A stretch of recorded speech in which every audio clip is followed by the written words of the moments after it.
وَتِلْكَ الْأَمْثَالُ نَضْرِبُهَا لِلنَّاسِ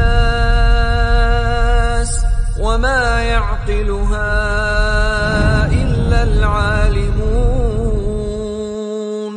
Nah, ini masalah yang mungkin antum sering terjadi. Apabila orang yang berpuasa tadi berniat untuk batalkan puasa pada saat dia sedang puasa.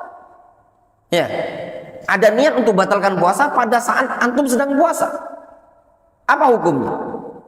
Kata Syekh Muhammad Ibn Hizam, man azama 'alal iftar azman muakkidan.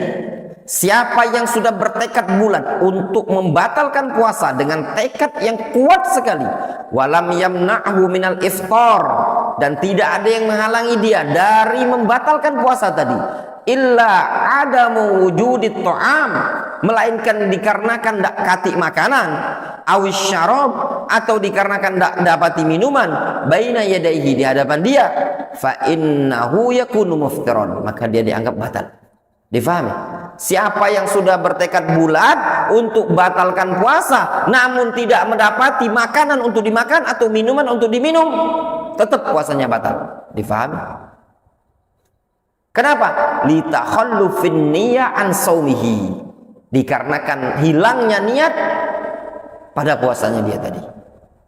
Wasaum lahu ruknani an-niyya wa tarkul mufattirat. Puasa itu punya dua rukun.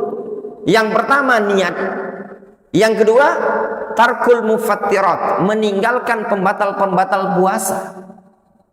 Wa qad takhallafatin niyya an saumihi, dan sungguh pada kondisi tadi sudah hilang niat dari dia.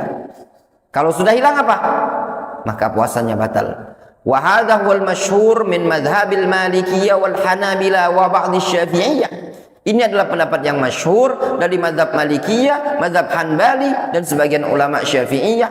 Wa huwa sahih, dan ini pendapat yang sahih liqaulihi sallallahu alaihi wasallam, innamal a'malu binniyat wa innamal likulli imri'in ma nawa. Berdasarkan sabda Nabi sallallahu alaihi wasallam, sesungguhnya amalan itu bergantung dengan niat.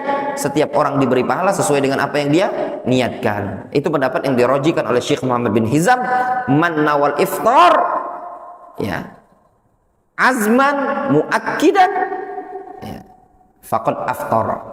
Siapa yang berniat batalkan puasa dengan tekad bulat, maka puasanya batal. Difahami? Jelas ya?